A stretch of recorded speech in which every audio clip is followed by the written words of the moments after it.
Alors, bonsoir à toutes. On va démarrer aujourd'hui la sikha du projet d'écouter Sikhot, la deuxième. Donc, c'est Kitetse Dalet, d'accord? Donc, j'imagine que l'année dernière, ça a dû être les deux premières. Et cette année, c'est les deux suivantes, d'accord? Alors, très intéressant.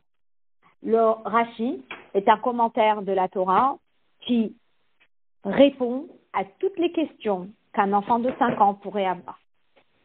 Et d'où on sait qu'il répond à toutes les questions qu'un enfant de 5 ans pourrait avoir, c'est que s'il y a une question et il ne connaît pas la réponse, qu'est-ce qu'il dit? Lo yodea, je ne sais pas. Donc, on pose la question, si tu ne sais pas, pourquoi tu dis je ne sais pas? Je dis parce que Rashi répond à toutes les questions. Donc, aujourd'hui, eh bien, on va toucher un sujet où il y a une question, mais Rashi ne relève pas la question. Et pourquoi Rashi ne relève pas la question? D'accord? Donc, on y va. Kvar mitbaer b'mekomot rabim, c'est déjà expliqué plusieurs fois. Chez Rashi be'pirusho à la Torah, meyachev kol she'ela ha'alula le'itorer belimud pshuto shel mikra. Rashi, dans son commentaire de la Torah, il répond à toute question qui pourrait être éveillée dans l'étude du sens simple du verset. Ou b'makom she'en Rashi motze biur, et dans un endroit où Rashi ne trouve pas d'explication al pi derer hapshat, selon le pshat, les she'ela bepasuk mesuyam à une question X dans un verset précis, au beteva mesuyemet ou dans un mot précis, ou kotev, il écrit lo yadati, je ne sais pas, vekayotse basé, ou quelque chose qui ressemble. Ou mikan, et donc de là je comprends, chez Kaacher yesh pasuk chez mitorer bo licheora koshi mesuyam. S'il y a un verset qui a une question en particulier, le Rashi Eino Omed Alav, et Rashi ne répond pas à la question, ou ne relève pas la question, Arezo Gufa Rochacha, chez le Fider Chapshat Enzo She'ela Melechatrila. C'est une preuve que quoi? Que c'est pas de question. Ou le Chaloufin, ou au contraire, chez She'ela Meyushevet, Kvar Alpi Pirush Shel Rashi, Amofia Lifneze. Ou c'est probable qu'au contraire, c'est oui une question, mais que cette question a été répondue auparavant par Rashi. Donc si par exemple, il y a une question là, mais que cette question, elle a déjà été posée avant et que Rashi l'a abordée avant, eh bien, il ne va pas la répéter maintenant. Donc voilà, on est dans un cas de figure d'un verset qui relève une question et je ne vois pas la question dans Rashi. Donc je m'attends à voir une explication dans Rashi, je ne le vois pas. Donc, de deux choses l'une. Soit, ce n'est pas une question, soit, c'est oui une question, mais cette question a déjà été abordée auparavant. Pour le fils d'Arosh Biyour Beparachatenu, et selon ce schéma-là, eh bien, on a une question dans notre paracha. De Mahamar Akatouv, lorsqu'il est écrit dans le verset, donc, comme vous le savez, on a, bonsoir tout le monde, comme vous le savez, on a vu plusieurs, ah ben voilà, elle est là, ta sœur. Oui, voilà. Ah, magnifique. Les sœurs. Donc, comme vous le savez, dans la paracha de cette semaine, combien de mitzvot tu as dit? 74 mitzvot dans la paracha de cette semaine. Et une des mitzvot, c'est la suivante. Je lis, je traduis la mitzvah. Ki yeriv ben anashim, si il y a une querelle entre deux personnes. Venikshu el hamishpat, et ils se rapprocheront de la justice. Ça veut dire ils iront chez les rabbanim, chez Obeddin, ou shfatum, et le Beddin va les juger. Vehitzdiku et atzadik, vehirshiu et aracha. Et ils rendront quitte la personne qui est quitte, et ils rendront passible la personne qui est passible. Après, le verset continue.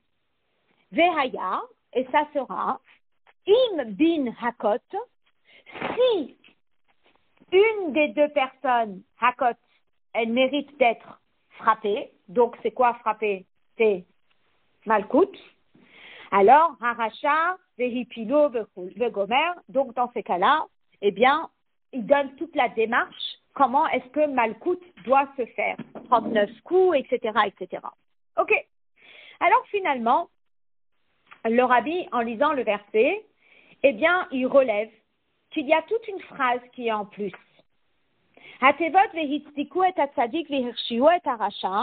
Les mots qui disent que le Beddin va rendre quitte celui qui est quitte et va rendre passif celui qui est fautif.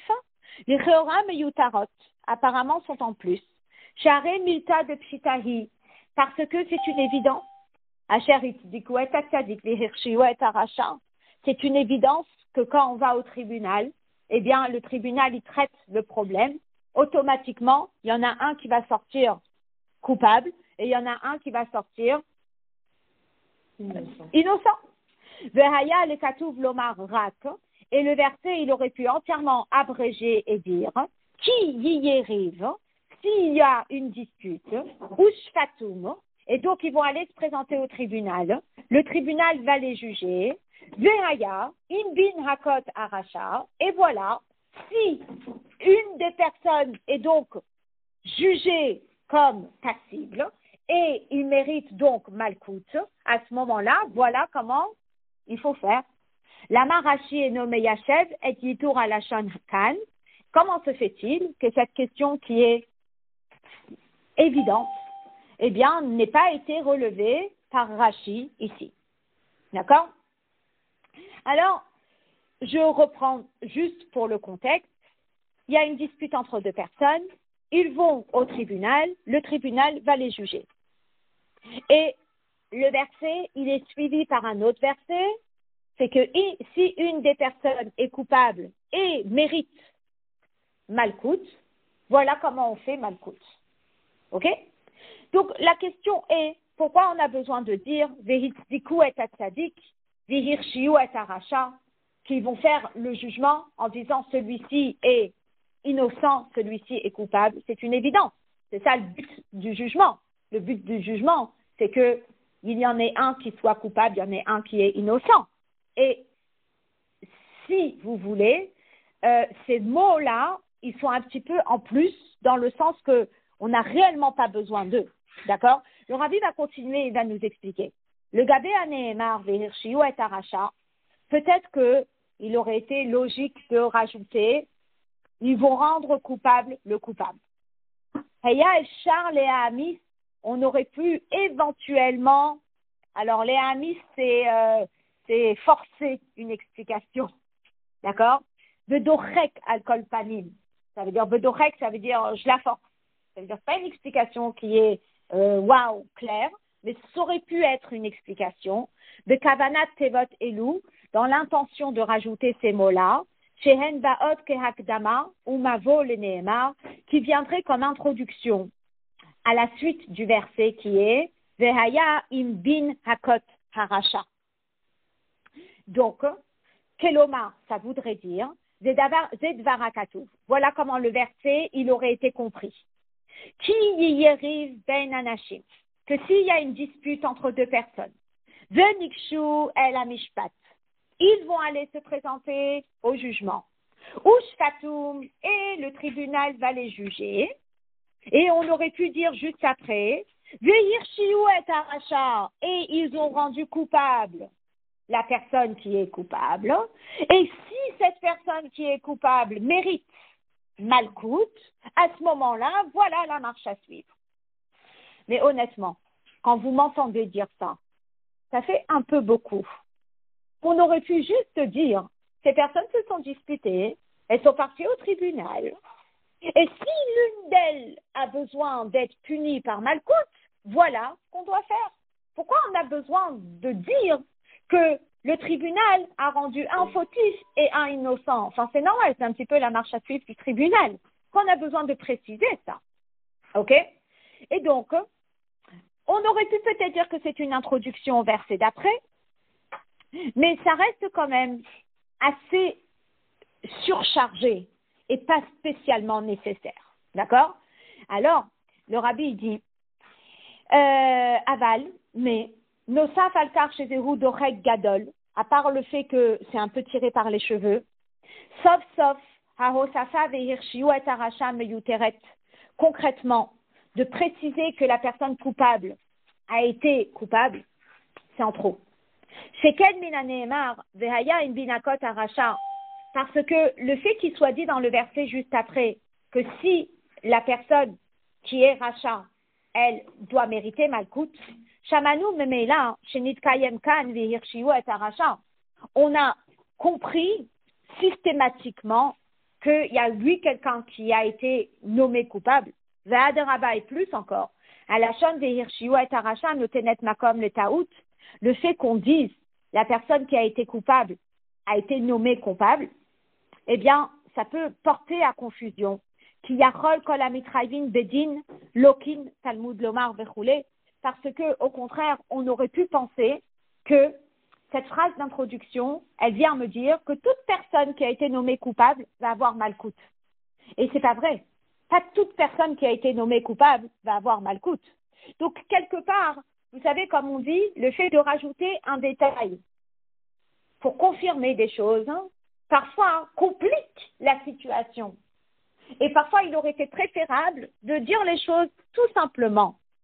OK? Et le fait de rajouter, entre guillemets, cette parenthèse, de dire « et ils ont rendu coupable celui qui est coupable, et ils ont rendu innocent celui qui est innocent », c'est tellement évident dans un tribunal que, quelque part, le fait de le rajouter complique le contexte, à tel point que Rashi, il a besoin d'enlever le doute de certaines personnes qui penseraient peut-être « ah, ça veut dire que chaque fois qu'il y a des personnes qui se disputent, et qui viennent en jugement, et qu'il y en a un qui est coupable, ça veut dire que ce coupable, il va mériter malkout? Ben non. Parfois, il mérite malkout, et parfois, il mérite autre chose, et parfois, il mérite juste de rembourser la somme, et parfois, il mérite juste ça. Enfin, selon le contexte, il y a la punition. Mais là, dans le verset, le fait que cette phrase soit mise comme ça en plan, ben, quelque part, ça a ouvert la porte à confusion. Ce qui étonne le rabbi, c'est quoi? C'est comment ça se fait que Rashi ne dise rien. Comment ça se fait qu'il n'y a pas de Rashi? Donc en général, on a toute une sikha de Rashi, et là aujourd'hui, on a une sikha sur pas de Rashi. Il n'y a pas de Rashi. D'accord? Aradaïn et Nomouva ne comprend pas. Même si tu vas me justifier la présence des mots, Vehir Shiwa et Aracha, qu'ils ont rendu coupable, et si le coupable mérite malkout, alors voilà comment se passe malkout. Finalement, les mots Vehitziku et Atzadik, ils sont en trop. Atevot Vehitziku Vegomer, le Fipshuto Shel Mikra, le Shelma Neemru, pourquoi on a besoin de mentionner Vehitziku et Atzadik? Pourquoi on a besoin de mentionner que le tribunal, il a rendu quitte un parti et il a rendu coupable l'autre partie? Tout ça pour introduire le fait que si l'un des deux a besoin de malkout, voilà comment est-ce qu'on attribue malkout. Bon, c'est quand même un peu étonnant. Ve'iev Charlomar, Bipshuto Shel Mikra, Sheyesh Kan Od Sibuy ou Mitzvat Aseh, Ladun Din Emet. Alors, vous savez quoi? Il y a plusieurs hypothèses. Il y a une hypothèse qu'aurait eu une personne qui serait peut-être que la Torah, elle veut mettre en garde le juge de faire un bon jugement. Alors, la Torah, elle démarre comme ça, elle dit voilà, imagine tu as une situation où tu as deux personnes se sont disputées, ces deux personnes, elles viennent en justice. Rappel.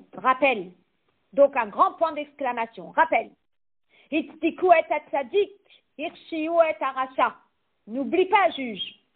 Ne sois pas sous le piège de l'argent et sous le piège du charme et sous le piège de ci et sous le piège de ça.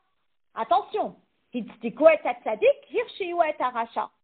Alors la personne, elle dit, tiens, peut-être que c'est pour mettre en garde le juge, que le juge, il doit faire attention de juger des émettes, de juger correctement. Aderar shematinu kama lavin be'inyan, comme on voit qu'il y a plusieurs cas qui ressemblent à ça. Dans quel paracha? Mishpatim, où il dit l'otate mishpat, fais attention de ne pas faire détourner le jugement. Et donc, on pourrait peut-être penser que si cette phrase-là, elle est en plus, eh bien, c'est pour mettre en garde les juges, de façon générale, d'être honnêtes dans leur façon de trancher. Mais le rabbi dit, pas possible. Pourquoi c'est pas possible? Qui met un rirout lachon hamikra, parce que vu le contexte et la longueur du verset, mashma she'akatuba lehashmiya kan inyan chadash, on comprend que le verset vient nous enseigner ici quelque chose de nouveau. Question, c'est quoi? Donc on ne sait pas. D'accord? Donc, finalement, on est dans un cas de figure qui a l'air tout simple, mais il y a une phrase en plus. Et cette phrase en plus semble être superflue, mais Rashi ne pose pas la question pourquoi elle est là. Et c'est ça qui embête le rabbi. Pourquoi Rashi ne pose pas la question qu'est-ce qu'elle fait là, cette phrase?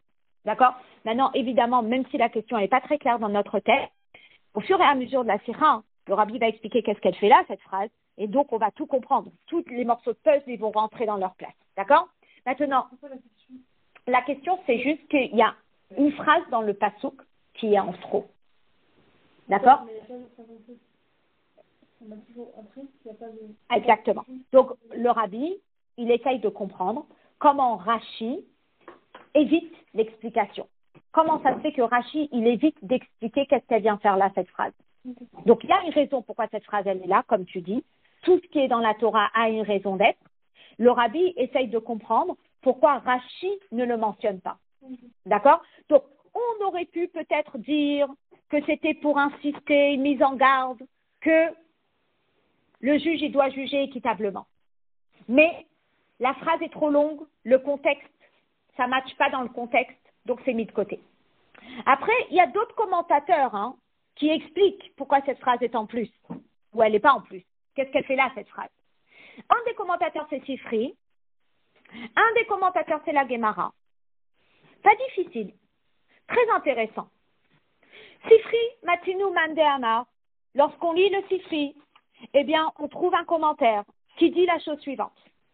Chez Mina Nehemar Vehitziku et Atzadik, le fait qu'on ait besoin de préciser que le juge, il va rendre quitte la personne qui est innocent. Yesh Lilmod. Eh bien, ça vient nous enseigner quelque chose. Tzadkehu kede shelo yelake. Ça veut dire quoi? Toi, juge, fais tout ton maximum pour acquitter le coupable, pour qu'il n'ait pas besoin de passer par Malkout. Donc, lorsqu'il dit dans le verset, il y a deux personnes qui se sont disputées et ils arrivent devant le tribunal. La première chose que Dieu dit au juge, c'est, qu'est-ce qu'il dit? Hitziku et atzadik. Fais tout pour lui éviter la punition. Haïno, que fait chez Pierre Chouzot à Mefarshim, tel que les Mefarshim l'ont expliqué. Chez Yesh Liftoar Bisrout. On doit toujours commencer en essayant de chercher des raisons atténuantes. Les rapet le chol le roche trout alba aldin. De toujours essayer de trouver un srout sur le Baaldin, un srout sur ce parti qui est arrivé, que des chelo yilake, pour ne pas qu'il ait malkout. Le rak lachar miken. Et uniquement après que tu as essayé de tout faire pour dispenser la personne de la punition, alors, l'achakor odot inyan shel rachaout, essayer de comprendre qu'est-ce qu'on lui en veut, qu'est-ce qu'on lui reproche, en quoi il pourrait être coupable, etc., etc. Mais dans un premier temps, essaye de trouver des raisons atténuantes pour son comportement. C'est exactement la même chose en rapport avec les lois, là, on est dans des gens qui tuent, etc. C'est bien plus sévère. Chez Adin ou chez Potrin Bisrou. Que le din est que d'abord, tu vas chercher quoi? Le srout. Essaye de chercher le côté positif des choses d'abord. Très intéressant comme démarche. Ça veut dire que, je ne sais pas, au fur et à mesure où on étudie, avec le public qu'on étudie, on trouve des exemples différents. On est ici dans un cadre scolaire. D'accord? Des anciennes élèves, des professeurs. Finalement, qu'est-ce qui se passe? Très souvent, il y a le professeur qui arrive, et puis il joue entre guillemets le juge. Il y a deux élèves qui arrivent, madame si, madame ça. Dans un premier temps, avant d'écouter les deux parties, mais dans un premier temps, quand tu vas écouter les deux parties, essaye d'être positif. Essaye de potrine bistrout. Cette notion de ne pas tout de suite courir sur il y a une erreur, il y a un mensonge, il y a un vol, il y a un harcèlement. À la place de tout de suite prendre la petite bête, la petite mouche, essaye déjà dans un premier temps de l'ilmot route. Essayez de prendre le côté positif de la situation. Ça, c'est déjà une leçon. Et ça, c'est la leçon que tire Sifri. Est-ce que c'est la leçon qu'on retient Rashi? Non. D'où je sais, moi. C'est pas possible de dire que Rashi, il tient comme le Sifri. Ki imken, parce que si c'était le cas, Aya le Rashi lomar zot befirouche. Rashi l'aurait dit explicitement. Kevan she'en kol makom le tzapot, sheben chamesh le mikra ya'amod me'atzmo al pirouche ze. Parce que Rashi, il peut pas s'attendre à ce qu'un petit bout de chou de 5 ans, il arrive à comprendre cette explication sans qu'on le lui dise ouvertement. Et en plus de ça que Sifri, il a pris la peine de l'écrire. Ça veut dire que si Sifri, qui est un commentateur bien plus poussé, il a pris la peine d'expliquer le Vehit Dikou et Tzadik en disant les lamed fruit, qu'il faut tout faire pour chercher le côté positif des choses et dispenser la personne d'une punition, à plus forte raison que Rashi, il l'aurait écrit ouvertement, explicitement dans son commentaire. Et si Rashi n'a pas écrit explicitement dans son commentaire, ça veut dire que Rashi ne retient pas cette explication. D'accord? Ou buprat, chez Pirouche et Novolem Kolkach et Lachon HaKatuv. Et le problème aussi, c'est que selon cette explication, eh bien, le verset, c'est pas très compatible avec le verset. Parce que dans le verset, qu'est-ce qu'on nous dit? Dans le verset, on nous dit il y a 2 personnes qui se sont disputées. Réhouven et Shimon se sont disputés. Et les 2 arrivent en justice. D'accord? Et le juge, Hitztiku et Atzadik, Vihirshiu et Aracha, le juge, il va nommer un coupable et l'autre innocent. Selon l'explication du Sifri, le cas, il est concernant une seule personne. Et on dit, dans un premier temps, Hitztiku et Atzadik, essaye de trouver des circonstances atténuantes pour ne pas mal le juger. Et si tu n'arrives pas à trouver des conditions atténuantes pour le dispenser d'une punition, à ce moment-là, Hirshiwet Aracha applique-lui la punition qu'il a besoin d'avoir. Donc finalement, selon le Sifri, on a l'impression qu'on est en train de parler d'une seule personne, alors que dans le verset, on est en train de parler de 2 personnes très différentes, n'est-ce pas? Donc, si vous voulez, l'explication du Sifri est une jolie explication, mais elle n'est pas très compatible avec le sens simple du texte. D'accord? Machéenken, le Fipirouche Anal, Apasuk Kolel Osek Be'adam Echad. Selon l'explication du Sifri, le verset, il ne fait référence à une seule personne. Trila yesh lechapes alav trut.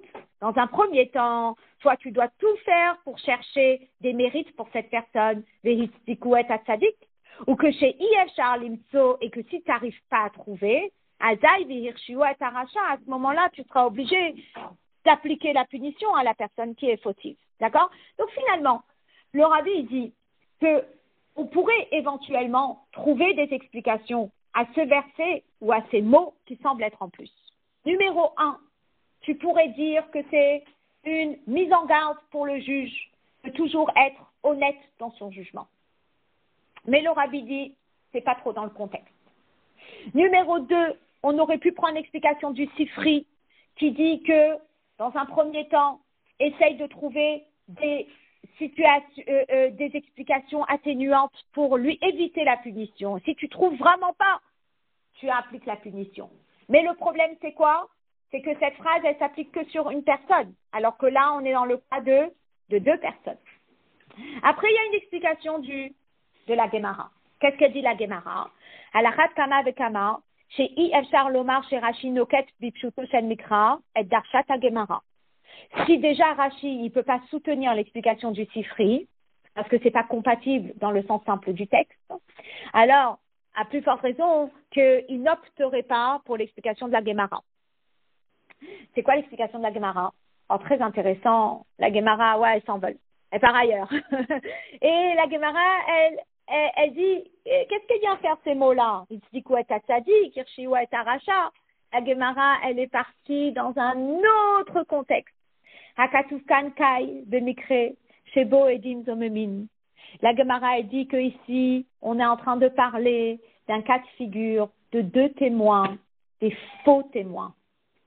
Et hindous qui sont arrivés et qui ont témoigné. Vehirshiu et atzadik. Et parce que ce sont des faux témoins, qu'est-ce qu'ils ont fait? Ils ont rendu coupable un innocent. Ou l'achar miken, et après cette histoire, eh bien, itu edim achrini. Il y a d'autres témoins qui arrivent. Vehitziku et hatzadik de Meikara. Et ils viennent prouver qui est la vraie personne innocente. Veshavinu luhani reshaim. Et ils ont prouvé que leurs prédécesseurs, ils sont quoi? Ils sont des reshaim. Vous imaginez la phrase? Ça veut dire que quand il est écrit dans le verset Vehitziku et hatzadik vehirshiu et aracha, c'est quoi l'histoire? L'histoire, c'est qu'il y a eu des faux témoins. Les faux témoins, ils ont rendu fautif un innocent. Arrivent des nouveaux témoins, et les nouveaux témoins, ils remettent les pendules à l'heure. Ils viennent prouver que cette personne, c'est le vrai tzadik, et cette personne, c'est le vrai rachat. D'accord? Et alors, quelle est leur punition, parce que ce sont des faux témoins? Eh bien, im bin hakod racha, hayinu, shemechuyavim malkut. Et c'est quoi leur punition? C'est qu'ils méritent malkut, parce qu'ils ont fait un faux témoignage. Vous imaginez comment il est loin du texte, ce verset?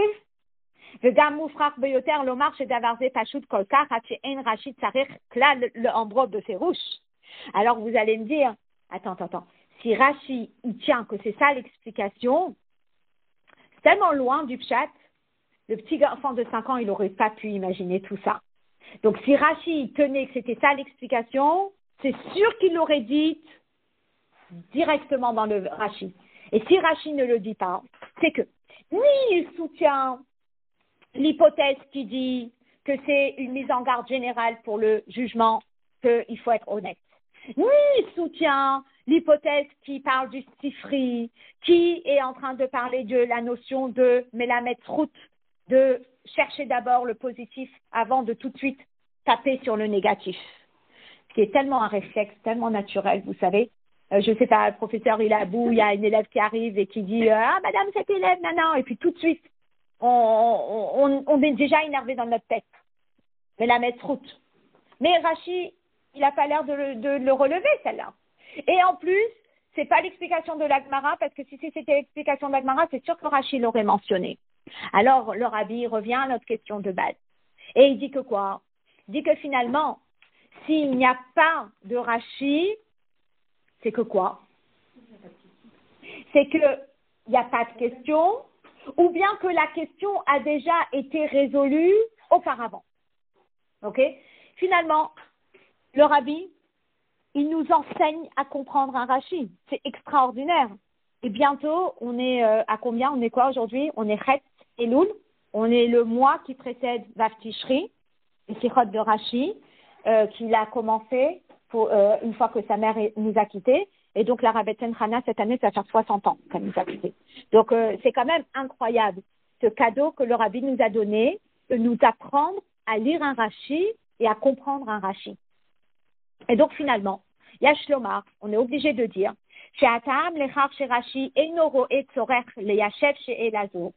que la raison pour laquelle Rashi ne juge pas nécessaire de répondre à cette question, qui est les Shema Nehemar vehitzdiku et atzadik vehirshiu et aracha. Pourquoi on a besoin de préciser que les juges, ils vont rendre coupable celui qui est coupable et ils vont rendre innocent, enfin, ils vont rendre innocent celui qui est innocent et coupable celui qui est coupable. Ou le fi, c'est Adabar Mouvan Kvar, Alpi Pirouche Rashi, Alatralat Apasuk. On n'a pas besoin d'aller chercher dans la mémoire de la semaine dernière, ou d'il y a 2 semaines, ou d'il y a un mois, ou de l'autre Sefer. C'est juste dans le Rashi précédent. C'est tout. Il fallait juste lire correctement le Rashi précédent. Et si on avait lu correctement le Rashi précédent, on aurait compris qu'est-ce qu'ils viennent faire ici, ces 5 mots. Alors, il dit comme ça. Ces 6 mots, pardon. Il dit comme ça. Le Rashi précédent, eh bien, c'est le Rashi qui traite du début du cas de figure. Alors, ce cas de figure, je le reprends, c'est 2 hommes qui se disputent, d'accord? Et donc, qui vont présenter leur cas au tribunal. D'accord? Rashi. Qu'est-ce qu'il dit Rashi? Qui y arrive s'il y a une dispute? Sofam liot nigashim el amishpat. Ils se disputent. Vous savez où ça va se terminer? Alors, en général, les mères qui disent, si vous vous disputez, alors non, c'est en général. Si vous sautez trop, ça va se terminer en... c'était quoi l'histoire où ça se termine en dispute? Je sais pas. C'est chaque mère qui arrive avec...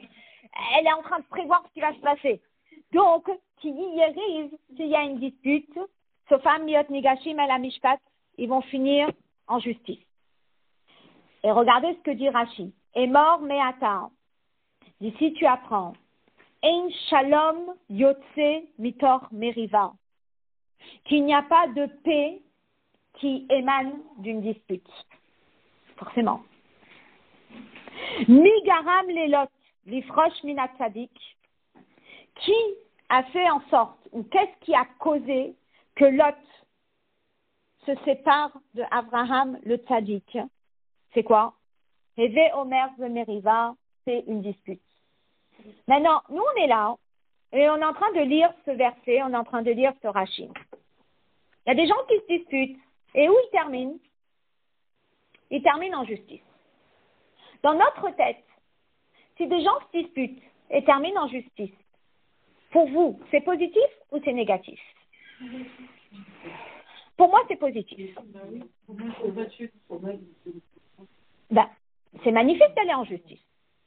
Sachez le Rav. Le Rav, il règle le problème. Et ça emmène shalom, ça emmène la paix. Mais qu'est-ce que dit Rashi? Rashi, il dit, Sofam liot nigashim el amishpat. Ils vont aller en justice. Et de là, tu apprends qu'il n'y a pas de shalom qui sort d'une dispute. Donc, ça veut dire que finalement, ce que moi je comprends de ce Rashi, et ce que le Rabbi va expliquer de ce Rashi, c'est que finalement, aller en justice, ça équivaut à quoi? À ein shalom. Parce que je fais une équation dans ma tête. Le verset, il dit, se sont disputés, ils vont en justice. Rashi dit, se sont disputés, il n'y aura pas de shalom. Ils ont été en justice. Et le but de la justice, c'est quoi? C'est de trouver une solution au problème qui va faire en sorte qu'il y ait shalom. Alors, c'est positif ou c'est pas positif d'aller en justice? Alors, regardez ce que le Rabbi il explique. Il dit, Iné, Advarim elu mitoreret she'ela. Sur ce Rashi, il y a une grande question. Comment shikshu mefarshim, que les mefarshim, tels que le Gourarié, tels que le Maskil et David, qui sont des commentaires de Rashi, ils ont posé. Et il dit, Ma chitzaron yeshkan bechar, shesofam liyot nigashim el amishpat. En quoi c'est quelque chose de négatif qu'une personne qui se dispute aille en justice? Aderaba, au contraire.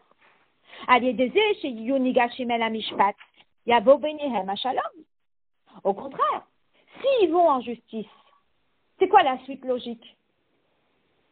C'est qu'il y aura shalom, c'est qu'il y aura la paix.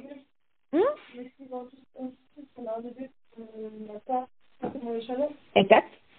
Alors on va en parler. Ou comment chez Nehemar est tel qu'il est écrit dans le verset, et ça c'est dans la parashat Yitro. Vous vous rappelez Yitro, lorsqu'il va lui conseiller de juger le peuple, etc. Qu'est-ce qui est écrit dans le verset? Il est écrit Veshaftu et ha'am, que le tribunal va juger le peuple. Vegam kol ha'am hazeh al mekomo yavo beshalom. Et le peuple, grâce à ça, il arrivera à la paix. Donc normalement, dans la logique de l'histoire, tu te disputes, ça va pas, tu ne t'entends pas avec la personne, il n'y a pas de problème. Va au tribunal, il va régler le problème. Et après, la suite logique, c'est quoi?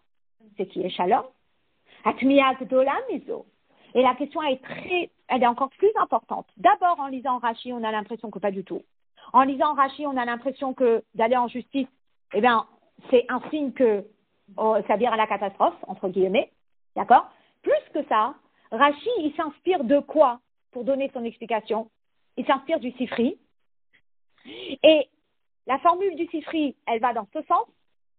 Et la formule de Rashi, elle va dans ce sens. Alors que Rashi, il prend l'explication du Sifri. J'y vais. Il dit comme ça. Mais Korosh Apirouche Rashi Zehu Sifri. La source de cette explication de Rashi, elle vient de Sifri. Aval Sham Nusachat Varimhu. Mais dans le Sifri, la formule de la phrase est tellement différente. Regardez ce qu'il dit le Sifri. Ein Shalom Yotze Mitoch Meriva. On se dispute, c'est pas bon. Ein Shalom. Si on se dispute, il n'y a pas de Shalom. Migaram Lazé, les Lakot. Heve Omer Zomeriva. Qu'est-ce qui a causé qu'il va se faire lapider? C'est quoi? C'est la dispute. Donc oui, la dispute, c'est pas bon. Parce que la dispute, que Dieu préserve, regardez où elle a emmené. Elle a emmené à la catastrophe. Ils se sont disputés. Il y en a un qui est fautif. Et maintenant, il va avoir malcoute. C'est terrible. Haïnou, Shehameriva Goremet Sheploni Ilake. Donc dans le Sifri, c'est logique, l'explication du Sifri. Vous vous êtes disputés. À cause de ça, il y en a un qui est coupable. Et à cause de ça, il va mériter malcoute. Mais c'est terrible. Vous imaginez? Dieu préserve deux enfants qui se disputent. Et puis il y en a un qui se fait gronder. Il dit, tu vois, c'est sympa, regarde. Maintenant, vous vous êtes disputés et maintenant il y en a un qui est grondé et maintenant il y en a un qui est puni. C'est horrible. Et la mère qui supplie ses enfants et qui leur dit, arrêtez de vous disputer. Oui, c'est logique. C'est le Sifri. Il ou Rashi. Rashi, il prend ce Sifri et vous savez quoi? Il le change. Mais pas il le change. Il le change d'une façon où tout le sens est changé. Il a un sens incroyable. Ah, il a plus ce sens. Et il dit, il ou Rashi Shina Milachon à Sifri. Rashi, il a changé le langage du Sifri. Ou Tmurat Atevot Garamze les Lakot. Et à la place de mettre les mots et la dispute a causé la punition, Katav, il a écrit Sofam Liot Nigashim El Amishpat. La dispute, elle a emmené le tribunal. Donc, pour nous, lorsqu'on lit ce Rashi, on a juste l'impression que quand une dispute, elle vire au tribunal, eh bien, c'est pas bon. C'est un mauvais signe. D'accord? Habillé bas. Et alors, l'explication. Oui. Le Sifri, c'est pas l'explication avec... Il y a plusieurs Sifri. C'est pas le même Sifri. Non. C'est un autre Sifri. Ah, ok. Oui. Il y avait le Sifri du début de la Sira, et ça, c'est un autre Sifri. Non, mais le Sifri, vous l'avez dit, à 100 minutes de chapeau est à Anne, voilà, ma fille, il est où? dans la page 3 au début. Ouais. C'est pas celui qui fait cette libération, en fait. Si. Il y a le Sifri qui est entièrement opposé à Rashi. Il y a le Sifri qui dit que le fait que tu t'es disputé, regarde où ça emmène. Ça emmène à ce qu'il y en ait un qui soit puni. Alors que Rashi, lorsqu'il reprend ce Sifri, il le formule à l'opposé et il dit, regarde comment la dispute c'est néfaste, ça t'emmène en justice. Donc, dans ta tête, tu te dis que la justice, c'est pas bon, parce que Rashi dit, en shalom, il n'y a pas la paix. Alors, on comprend plus. D'accord? Rashi beferu shosé, bale yashev gam, et shimush akatuv kan, belashon riv. En réalité, Rashi ici est très, très, très attentif aux termes que le verset emploie. Maintenant, regardez. Quand vous reprenez le début de la Sira, vous reprenez le premier verset, d'accord, de la Sira, où il dit, dans le troisième paragraphe, il dit qu'il y ait rive ben anashim, s'il y a une dispute entre des personnes.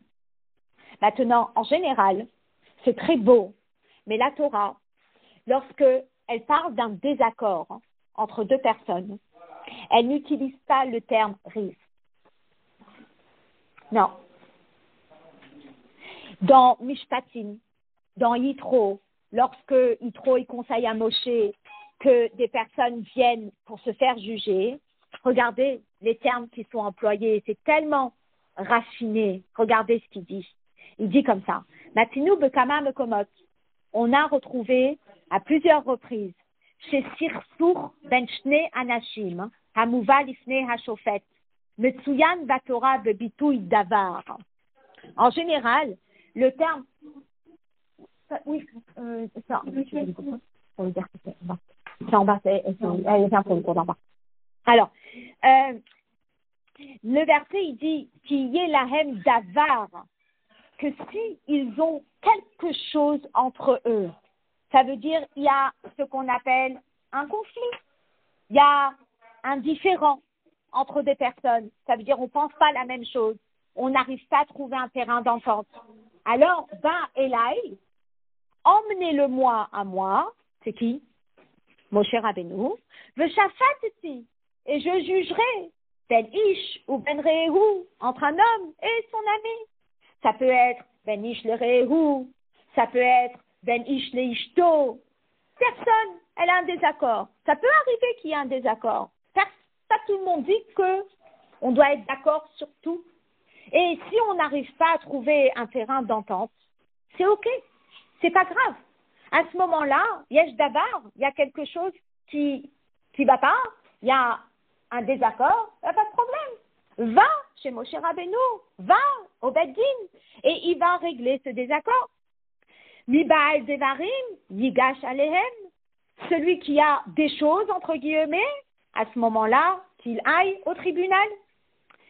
Ici, Rashi, il est intrigué. Il n'y a pas écrit deux personnes qui ont davar beinehem, deux personnes qui ont un désaccord entre eux, qui ont un différend. Il y a écrit quoi?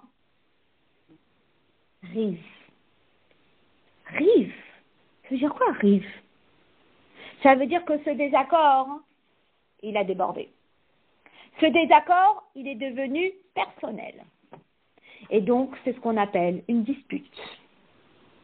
Et là, on n'est pas bon. Ma she'en ken halashon riv meshameshet al pirov klape ma'avak she'oto ba'alei riv enam mevi'im lemishpat.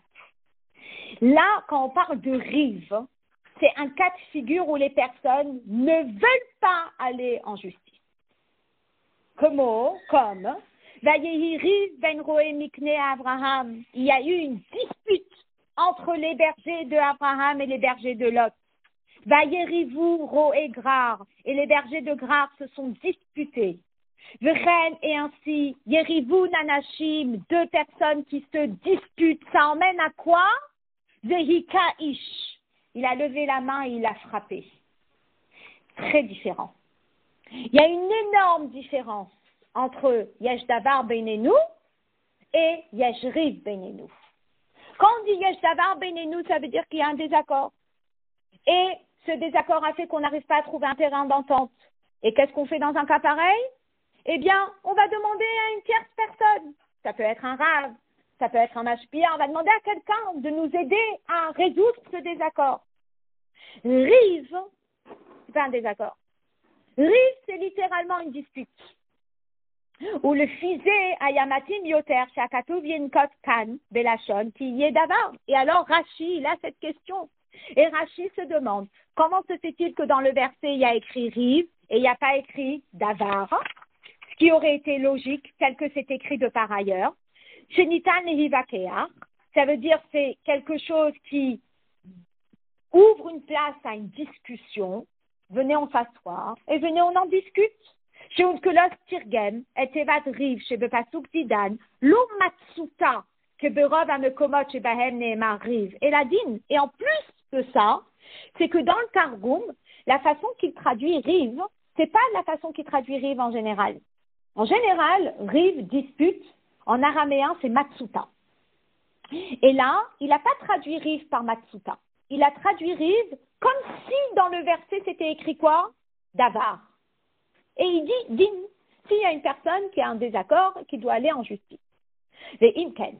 Lama mishtamesh akatuv kan betevat riv dafka velo bebitui davar. Donc si déjà le contexte veut que le mot soit davar, le Onkelos, le Targum, il veut que le mot soit davar, la question que Rashi se pose, c'est comment ça se fait que le mot c'est riv et pas davar. D'accord? Ve'al-kar. Et c'est pour cela, Mefaresh Rashi, que Rashi explique. Et dit quoi? Il dit, qu'il y arrive que si c'est une vraie dispute, eh bien, Sofam liot nigashim el amishpat, ils vont arriver en justice. Mais, sache, Ein Shalom, il n'y aura pas la paix. Davar s'emmène pas au tribunal. Alors, Davar s'emmène au tribunal, mais ça emmène au tribunal pour une finalité paisible, pour une finalité harmonieuse. Le Rav, il va dire, c'est quoi? Qui est tzaddik, qui est rachat, et il y aura shalom. Mais ici, dans le verset, on ne parle pas de Davar. Ici, dans le verset, on parle de rive. Et donc, automatiquement, l'optique de Rashi switch entièrement, il change entièrement. Et automatiquement, Rashi dit, attention, attention. Dans le verset, il n'y a pas écrit Davar. Donc, on n'est pas en train de parler du cas de figure des gens qui veulent une solution, les amis. On est en train de parler du cas de figure des gens qui ne veulent pas de solution. Ce sont des gens qui se disputent, mais ils ne cherchent pas une solution à leur dispute. Alors, ils vont arriver en tribunal. Et vous savez quoi? Ein Shalom. Il n'y aura pas la paix après. Ils n'iront pas mieux après. Ein Shalom yotse mitok meriva. Il n'y a pas de shalom qui sort d'une dispute. Kelomar. Hamedoubar kan hu sirsur beofen shel riv. On est en train de parler d'un cas de figure de personnes qui se disputent au stade de la dispute. Umimatsav shekazé, et dans une situation pareille, dit Rashi, in shalom yotse. Il n'y a pas de paix qui va sortir. Afilu lob en saout mishpat, même si les personnes, elles vont se présenter en justice. Et donc, Birlal, le rabbi, il rentre dans tous les détails. Et c'est une énorme leçon de vie. Et cette énorme leçon de vie, c'est la fameuse leçon. Ne cherche pas à avoir raison. La clé d'une dispute. La clé d'une dispute, c'est chacun qui veut avoir raison. Ne cherche pas à avoir raison. Cherche à savoir c'est quoi la vérité. Ne cherche pas à avoir raison. Et donc, Birlal, Kasher ben shne bnei adam yesh tirsur, she'eno begeder meriva. C'est des leçons de vie extraordinaires que le rabbi détaille réellement pendant des paragraphes. Il dit comme ça. Il dit qu'en général, lorsqu'il y a un désaccord entre deux personnes, et ce désaccord ne rentre pas dans une rive, ne rentre pas dans une dispute, d'accord? Alors, Hasirsur, excusez-moi, Yitachen, Sheyit Yashru Hahadurim Benehem. Et tout à fait possible que les deux personnes puissent trouver un terrain d'entente. Vehasirsur Yavi le Shalom. Et au contraire, cet échange, elle permet d'emmener à la paix. Vous savez, parfois, on a des désaccords avec quelqu'un. Oui? On ne voit pas les choses de la même façon. La phrase, venez, on s'assoit et on en discute. Forcément, quand on dit, venez, on s'assoit et on en discute, c'est évident qu'il y en ait un qui va sortir raison et l'autre qui va sortir tort. C'est comme ça. On n'a pas la même vision des choses. Donc, il y en a un qui voit les choses d'une façon, l'autre qui voit d'une autre façon. Et forcément, il y a quelqu'un qui va devoir dire, OK, j'ai pas raison. Oui, mais de cette discussion, du fait qu'elle ne vient pas d'une rive, elle ne vient pas d'une dispute, eh bien, vous savez quoi? Yesh pshara. On trouve un compromis. Ça peut arriver qu'on arrive à trouver un compromis en discutant nous-mêmes, entre nous.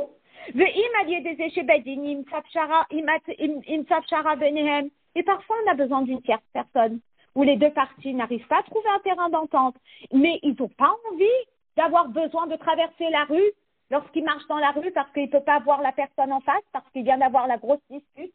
Ça y est, stop. Donc, ils décident d'aller voir un Rav. Et ils demandent au Rav de trancher pour eux. Et c'est tout. Afilou b'matzav shebo bedin machlit, shehatzedek hu lachalutin, imatzad ha'echad.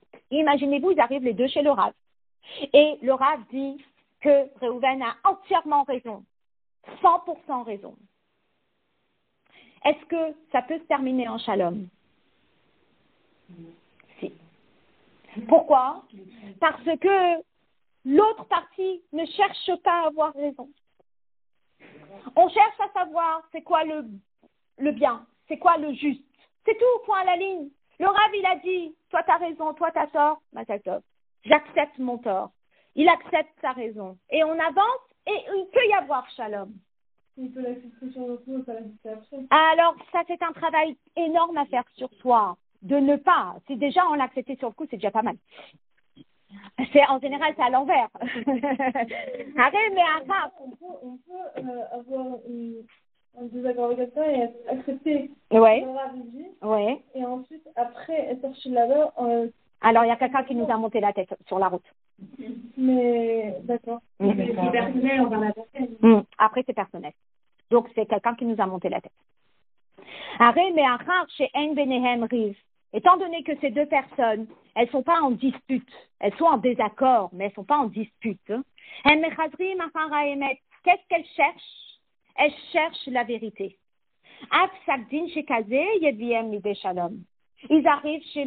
Ils arrivent chez le Rav, ils arrivent au Beth Din, et il y a Shalom qui va sortir de là. Mais comment on sait qu'il y a Shalom qui va sortir de là? Parce qu'on cherche une solution. Vous savez, je vais vous dire, c'est un petit peu comme dans tout. Même dans la communication, que ce soit communication dans le travail, que ce soit communication dans le mariage, que ce soit communication même avec les enfants. On ne cherche pas à avoir raison. Qu'est-ce que tu veux? Tu veux avoir raison ou tu veux que les choses elles fonctionnent? Je veux que les choses elles marchent. Et si je veux que les choses elles marchent, il faut que j'accepte que parfois j'ai tort. À partir du moment où je suis prête à accepter, tu as tort cette fois-ci. Peut-être que les autres fois, tu avais raison. Mais cette fois-ci, tu as tort. Et tu l'acceptes. À ce moment-là, Birlal, quand on est rentré dans l'esprit qu'on a envie de sortir avec Shalom. Vous savez quoi? On sort de Shalom. Arkasher Yeshno Riv. Mais si on rentre en dispute, Aïnou Shasir Sour, Hefer le Mevek ou Meriva, que cette discussion, c'est waouh, c'est une dispute. Yefchar chez Yetse Mikan Shalom. C'est pas possible qu'on sorte en paix. Omnam, Hemitiatfou le Mishpat. Oui, ils vont peut-être aller en justice. Ou Bedin Yachria, Bipsakdin Khatour, Miwa Zakai, ou Miwa Chayav. Et que le Bedin, il va décider, oui, celui-là, il est Chayav, celui-là, il est Zakai. Avec Gam, les Achar, Psakdin, ils sortent du jugement et qu'est-ce qui se passe? Eh bien, un shalom yossé. Il n'y a pas de shalom. Mais qu'est-ce qui s'est passé pour qu'il n'y ait pas de shalom? Ça y est, le Bedin, il a tranché. Celui-là, il est chayav et celui-là, il est zakai. Ah, on est rentré en dispute, on sortira en dispute. C'est un petit peu comme la notion. Ce couple qui arrive et il est en dispute et finalement, vous avez été voir un médiateur, c'est sorti pareil. Qu'est-ce qui s'est passé? La dispute. Un ekudazo, Rashi, Mevi, Reaya, Vedugma, Milot. Ce point-là, Rashi, il ramène un exemple de Lot. Et il dit, Mi garam les Lot, les frosh minat tzadik. Qu'est-ce qui a fait en sorte que Lot, eh bien, il se sépare du tzadik, alors que Lot, c'était un fidèle d'Abraham Avinu. Il est parti avec lui à Haran, en Canaan, etc., etc. Qu'est-ce qui s'est passé? Qu'est-ce qui a fait en sorte qu'il y ait cette séparation? Heve Omer Zomeriva. Il y a une dispute.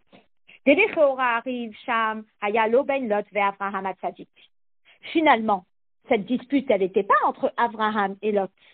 Et la Ben Ro et Abraham, le Ro et Lot Bilvad, elle était entre les bergers d'Abraham et les bergers de Lot. Abraham et Lot mitzadatzmam, hayu anashim achim. Abraham et Lot, ils étaient des frères, ils étaient unis.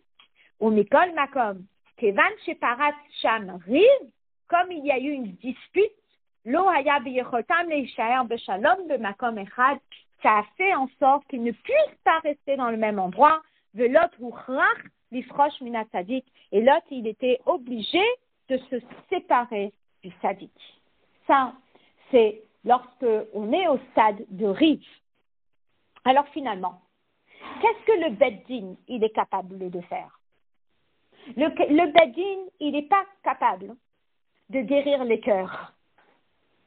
Le Beddin, il est capable de dire ça c'est bien et ça c'est pas bien. Ça c'est tzaddik et ça c'est rachat. Ça c'est ce que le Beddin il est capable de faire. Mais sortir de cet état de rive pour rentrer dans un cas de davar, hein, ça dépend de qui? Ça dépend de l'être humain. Ça dépend de nous. C'est dans notre ressort à nous de décider comment on veut faire, comment on veut prendre la vie. D'accord? Et donc, et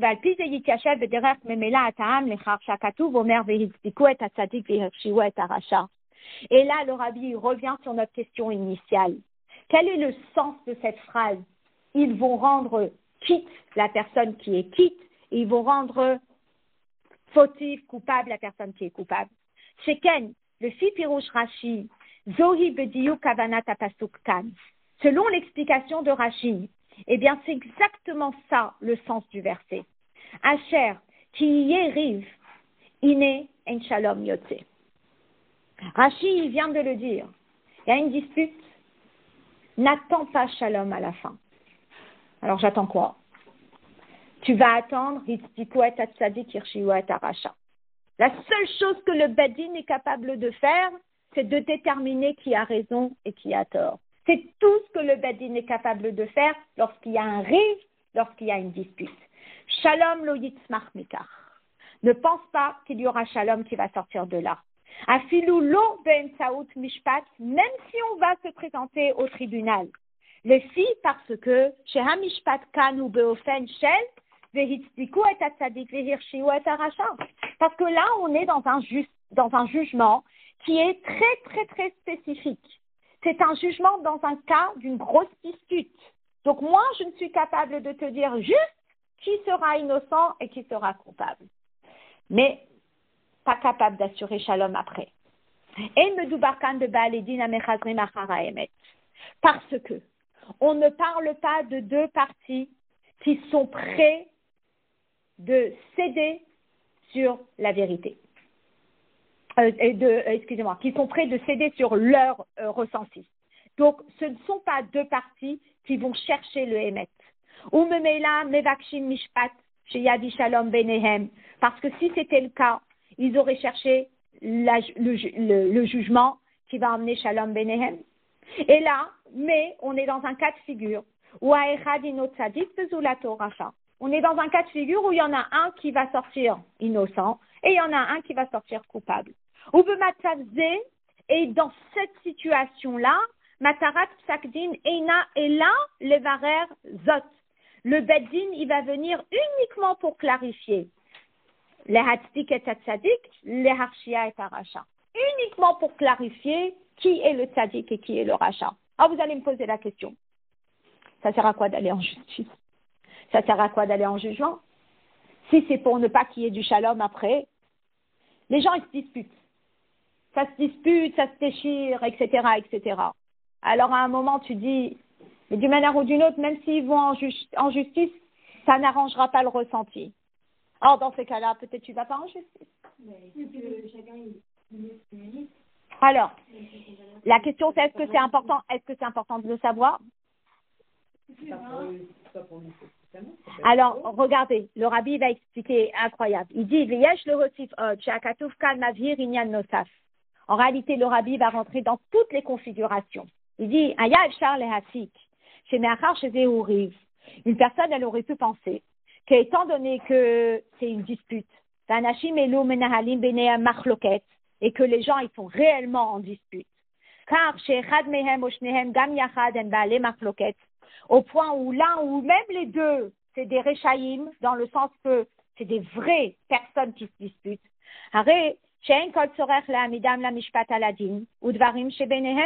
Peut-être que c'est pas nécessaire ce protocole d'aller au Beddin pour savoir qui a raison, qui a tort, parce qu'ils sont en telle dispute que finalement, ce qu'il y a dans leur cœur, il va rester dans leur cœur.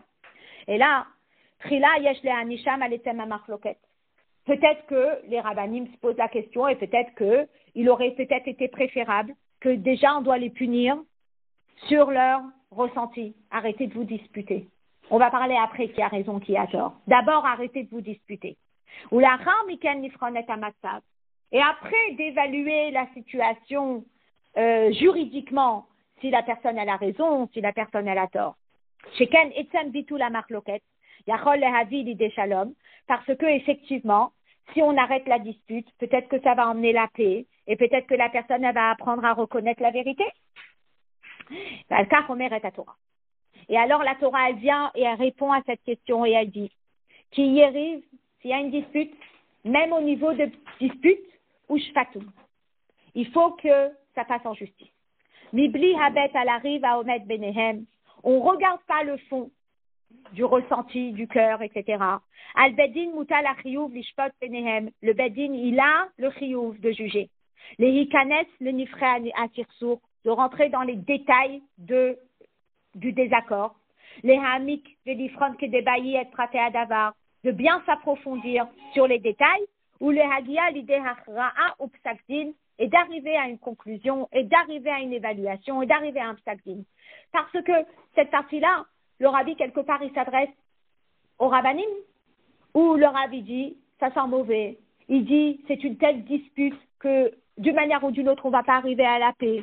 Est-ce que ça sert à quelque chose que je m'investisse dans ce cas et que j'essaye de le résoudre? Il risque de vouloir se rétracter. Alors, le rabbi dit non, tu ne te rétractes pas. La halakha, il faut qu'elle soit claire. Le psakdin, il faut qu'il soit posé. Il faut qu'on sache qui a raison et qui a tort. Et regardez, ça va encore plus loin. Où la personne, elle dit, mais moi, j'ai pas envie d'aller chez ce Rav. Et regardez ce qu'il dit. Hayamakom leharer bedavar veliton, chez meachar shemitnahel beinehem rav, riv, étant donné que il y a cette grosse dispute entre les personnes, biti efshari shehatzedek yeh lachalutin imechad mehem, ki veikantam le machloket, étant donné qu'ils sont arrivés avec une telle dispute, eh bien, les deux parties, d'une manière ou d'une autre, le psak din ne sera pas équitable. Pourquoi? Bevadaï sof sof yakzimush nehem betanotehem. Parce que lui, il va arriver avec un dossier grossi, tellement il a la haine. L'autre, il va arriver avec un dossier grossi, tel qu'il a la haine. Et alors, finalement, la personne, elle dit, ça sert à rien qu'on fasse en justice parce que d'une manière ou d'une autre, le jugement, il sera faussé par les nerfs des gens qui ont grossi le dossier. Et donc, on arrive à cette conclusion, c'est que finalement, lorsque le psakdin va sortir, on va dire qu'il a été faussé. Vous connaissez l'histoire? Il a jugé, et quand le psakdin il sort de chez les rabbanim, la personne a dit, il vaut rien. Pourquoi il vaut rien? Parce qu'il a été faussé. Faussé par quoi? Par les arguments de l'un et par les arguments de l'autre. Alors peut-être que Birlal, il ne faut pas passer en jugement. Alors le rabbi dit non. Le verset il dit, Vehit diku et a tzadik, Vehir shiu et a racha. Il n'y a pas écrit Vehit diku et a ish. Il y a écrit Vehit diku et a tzadik, Vehir shiu et a racha. Que les rabbanim, eh bien, il faut leur faire confiance. Que quand un rav, il est posek halakha, lorsqu'un rav, il est posek etadin, eh bien, il faut lui faire confiance.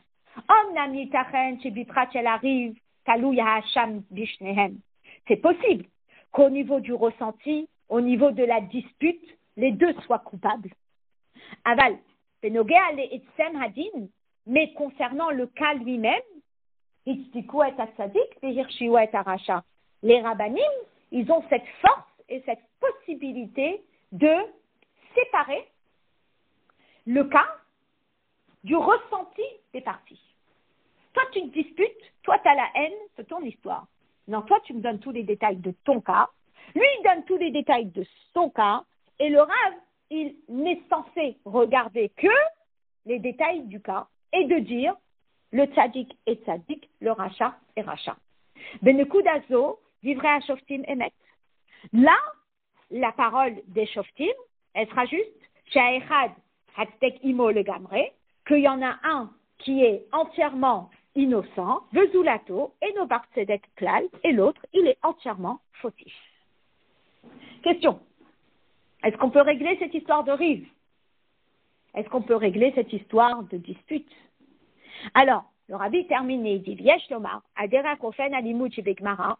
Et donc, on doit dire, selon ce qu'on a appris dans la Gemara, Shebechach Hakatuv Mavir Yetera Mizo, que le verset il va encore plus loin. Et il dit, Vehitziku et Atzadik de Meikara, que finalement, lorsque le Beddin, il va trancher le cas, d'accord, finalement, il va nous faire ressortir le vrai du vrai. Pirouche. Kasher Beddin Tzedek, Matzdik Legamre et Taïchad. Lorsque le Beddin, qui est un Beddin Tzedek, n'est-ce pas, eh bien, il va rendre innocent une personne, Sofo Shel Davar, Shenitan Yelirot, qui gambe nogea les rives, Vehamachloket Kad, Hala Hino Tzadik, Ve'en Bokol Ashma. Ça va révéler le fond de l'histoire, que même au niveau du ressenti, cette personne, elle est tzadik. Arrive Notsar Mitzido Shel Aracha, que s'il y a eu une dispute, et s'il y a eu une haine, d'où elle vient cette haine? Elle vient du rachat. Ve'ilu Zulato, par contre l'autre, Harehu Tzadik, il est tzadik, Vehitziko et tzadik de Meikara, et le Beddin, il a cette force, non seulement de dire qui est le tzadik sur le cas lui-même, mais aussi de dire qui est le tzaddik dans son ressenti, qu'en réalité, il n'avait pas de mauvais ressenti et que le mauvais ressenti venait de l'autre partie. Finalement, dans cette sira, le rabbi il parle énormément de l'importance de régler les désaccords. Dans le sens que parfois, il y a des désaccords qu'on arrive à régler de par soi-même, mais parfois, il y a des désaccords qu'on n'arrive pas à régler de par soi-même et on voit qu'on est bloqué dans le désaccord. 1 mois, 2 mois, 1 an, 2 ans, et on est bloqué dans des désaccords. Pourquoi rester bloqué dans un désaccord? Ça demande quoi? Ça demande un petit peu de bitoul. On doit, oui, se plier à une tierce personne et aller demander comment faire, etc. Mais la tierce personne, d'abord, lorsque ce sont les rabbanim, ils ont réellement une inspiration de Dieu. C'est pas Sam des rabbanim. Ils ont une smira. Et ils ont cette force et cette possibilité de régler le désaccord. Mais pour accepter, comme on dit, ce que les rabbanim vont dire, il faut quoi? Eh bien, il faut accepter d'avoir tort. Que c'est automatique et évident qu'il y en a un qui aura raison et il y en aura un qui a tort. Et il faut l'accepter. Mais maintenant, dans la sira, le rabbi va encore plus loin. Parce que le rabbi, il pousse cette personne à aller chez le rav, même si au niveau du cœur, ça ne va pas se régler et qu'il y aura le rive et qu'il n'y aura pas le shalom qui va sortir de là, mais de faire le pas d'aller en mishpat. Et il encourage à la fois les rabbanim de traiter un sujet qui semble terminé en cacahuète et à la fois à la personne d'accepter le psak din, même si rive est toujours là dans le cœur. Mais finalement, le rabbi dit que ce rive, eh bien, finalement, on peut le transformer en davar. Parce que ce rive, il n'est pas dépendant des rabbanim. Ce rive, il est dépendant de nous, êtres humains. Donc finalement, c'est nous qui décidons si on a un conflit au niveau de rive ou si on a un conflit au niveau de davar. Et c'est à nous de faire le travail de retirer ce rive de notre cœur pour que ce soit juste un cas de davar, pour que lorsqu'on le présente au mishpat, ça emmène quoi? Ça emmène shalom. C'est un énorme travail.